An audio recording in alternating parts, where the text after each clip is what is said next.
किशोरी लाल जी के बेटे राघव की शादी की बात जगह जगह चल रही थी। लेकिन किशोरी लाल जी को कोई लड़की पसंद ही नहीं आती थी। और उसकी एक ही वजह थी, किशोरी लाल जी का लालची होना। उनको लड़की वालों से मोटा दहेज चाहिए था। और इसी चक्कर में एक दिन वो एक बहुत पैसे वाले के घर अपने बेटे का रिश्ता लेकर पहुंचे। उस आदमी का नाम था ओम प्रकाश। देखिए किशोरी लाल जी, मेरी एक ही बेटी है और मेरी सारी संपत्ति जायदाद सब कुछ मेरी बेटी नैना का ही है। पापा, नाम से लगता है बहुत खूबसूरत होगी। कितना अच्छा नाम है ना, नैना। ओ, वैसे बात तो सही है आपकी। अब इतना पैसा है, जमीन जायदाद है, इकलौती बेटी। आप भी क्या करेंगे, सब कुछ उसे ही देंगे ना। बिल्कुल ठीक पहचाना आपने। बस बेटी की शादी और सारी जायदाद उसके नाम। पापा, बिना देखे हाँ कर दीजिए ना। इतना अच्छा रिश्ता फिर कहाँ मिलेगा, माला माल हो जाएंगे हम। मैं अपनी बेटी को बुलाता हूँ। अरे नहीं नहीं नहीं नहीं, आपकी बेटी का नाम नैना है, सुनकर ही लगता है बहुत सुंदर होगी। रहने दीजिए अंकल, मैं तो आपकी बेटी के नाम से ही इतना खुश हो गया हूँ कि उसे बिना देखे शादी करने को तैयार हूँ। अब तो मैं उसका चेहरा सीधे शादी के बाद ही देखूंगा। और इस तरह राघव नैना का चेहरा नहीं देखता और उससे शादी कर लेता है। शादी के बाद अपनी सुहाग रात पर जब राघव नैना का घूंघट उठाकर देखता है तो नैना की आंखें बंद थी। कितने खूबसूरत हो तुम नैना, जरा अपनी आंखें खोलकर मेरी तरफ देखो तो सही। नहीं, मुझे शर्म आती है। अरे, मैंने तुम्हें शादी से पहले भी नहीं देखा, और अब अगर तुम आंखें खोलकर मुझे देखोगी भी नहीं तो मुझे अच्छा कैसे लगेगा।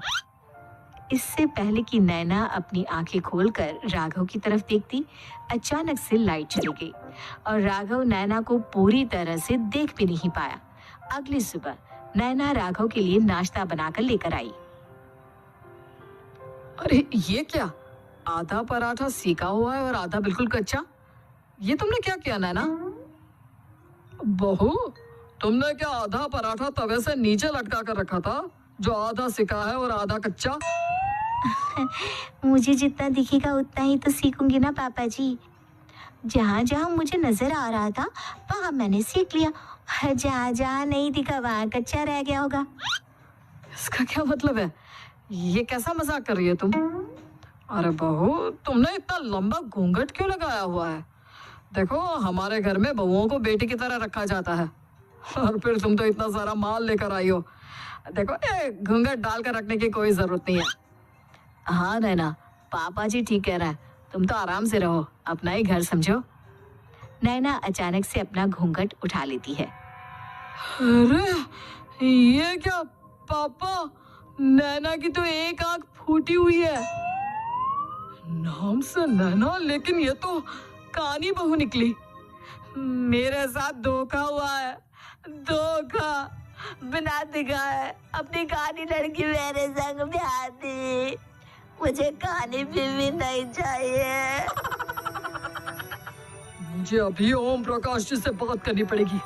आखिर उन्होंने मेरे साथ ऐसा किया क्यों? अरे, आप लोगों ने ही तो पापा से कहा था कि आप लोग शादी से पहले मुझे देखना नहीं चाहते।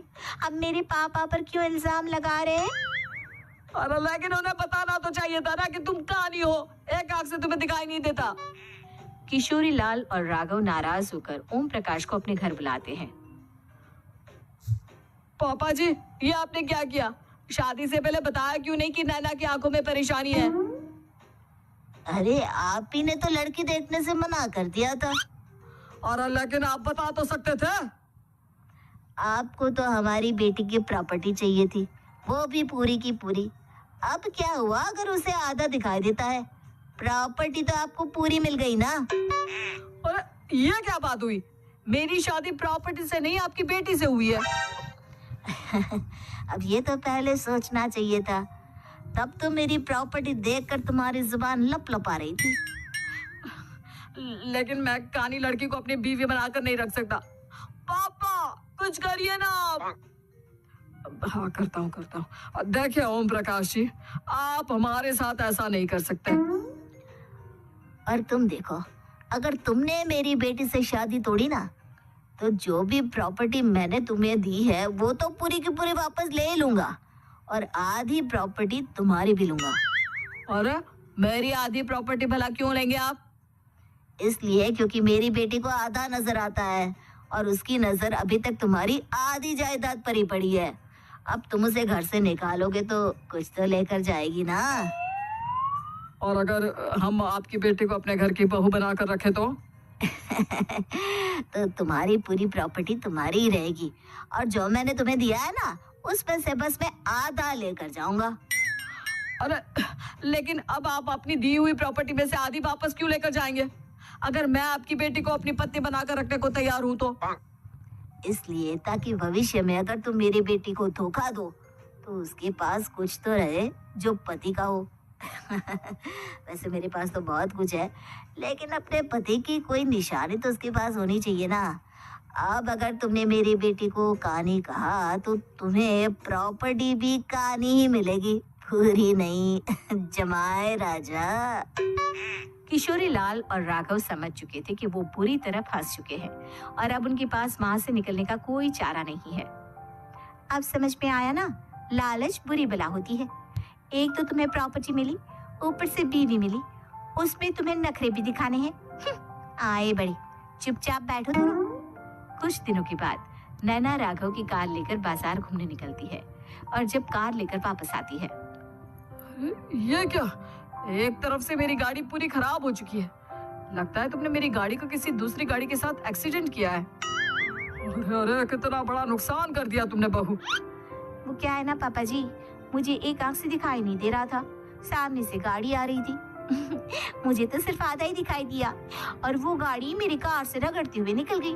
अब मैं क्या करूं बताओ? आप इसे ठीक कराने के पैसे कौन देगा? तुम्हारे पापा? तुमने मुझसे इस तरह से बात की? अभी रुको। नैना राघव की शिकायत ओम प्रकाश को कर देती है।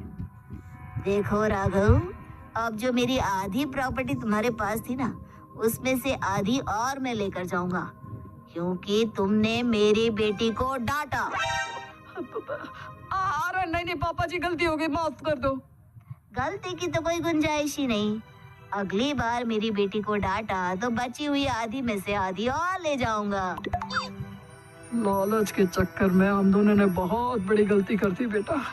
एक तो तुम्हें कानी बहू मिली और ऊपर से जो माल मिला वो भी काना। इस तरह राघव की हर एक गलती पर ओम प्रकाश उसकी प्रॉपर्टी का आधा आधा हिस्सा लेकर अपना सारा माल वापस ले गया और राघव को कानी बीवी से काम चलाना पड़ा।